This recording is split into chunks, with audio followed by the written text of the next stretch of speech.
Ang pahayag na, "Life is what we make it," ay isang makapangyarihang paalala na ang ating buhay ay hindi lamang bunga ng tadhana o swerte, kundi resulta ng ating sariling mga desisyon, pananaw, at kilos.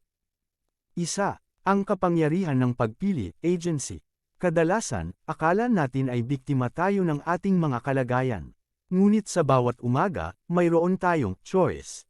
Maaari nating piliin kung paano tayo tutugon sa mga pagsubok. Hindi natin kontrolado ang lahat, hindi natin hawak ang panahon, ang mga taong nakakasalamuhan natin, o ang mga trahedyang maaaring mangyari. Kontrolado natin ang ating reaksyon, ang tunay na, tayo, ay nakikita sa kung paano natin hinaharap ang mga pangyayaring ito. Sabi nga, life is 10% what happens to us and 90% how we react to it. Dalawa, ang pananaw ay realidad, mindset. Ang buhay natin ay nakadepende rin sa lens o salamin na suot natin. Kung ang pananaw mo sa mundo ay puno ng negativity, kahit gaano kaganda ang mangyari, makakakita ka pa rin ng mali. Pagsusumikap versus pagrereklamo, ang taong naniniwalang siya ang gumagawa ng buhay niya, ay naghahanap ng solusyon sa halip na sisihin ang mundo.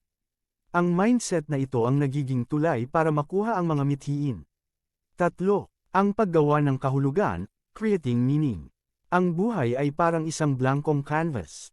Tayo ang pintor at ang mga karanasan natin ang mga kulay.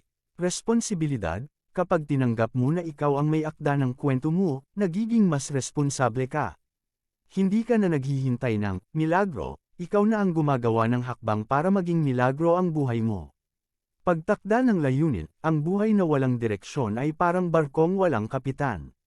Kung alam mo kung ano ang gusto mong mangyari, mas madali mong mahuhubog ang iyong kapaligiran para tumugma sa pangarap mo.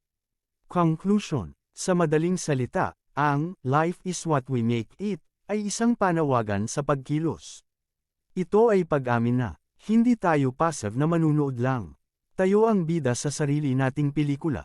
Ang disiplina ay susi, ang bawat maliit na desisyon mo ngayon, pagbabasa, pag-eehersesyo, pagpili ng kaibigan, pag-aaral, ay mga bricks na bumubuo sa pundasyon ng iyong kinabukasan. May pagkakataon pang magbago, kung hindi mo gusto ang takbo ng buhay mo ngayon, tandaan na dahil ikaw ang gumawa nito, ikaw din ang may kapangyarihang baguhin ito. Ang buhay ay isang obra maestra. Huwag mong hayaan ang ibang tao o ang pagkakataon lang ang humawak ng iyong pinsel. Hawakan mo ang iyong buhay, at ipinta mo ang mundong gusto mong tirhan.